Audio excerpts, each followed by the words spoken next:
அக்கா வாங்க. பாப்பாக்கு ஃப்ராக் தைக்கணும்க்கா. தைச்சிக்கலாங்க. அளவு எடுத்துக்கிறீங்களாக்கா? ஓகே, அளவு எடுத்துக்கலாங்க. தீபா அளவு எடுத்துக்கப்பா.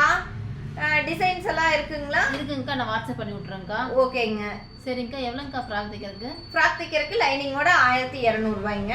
1200ங்களாங்க்கா? ஆமாங்க. அக்கா செட் ஆகாதுங்கக்கா எங்களுக்குங்க. ஓகேங்க, பாருங்க. சரிங்கக்கா.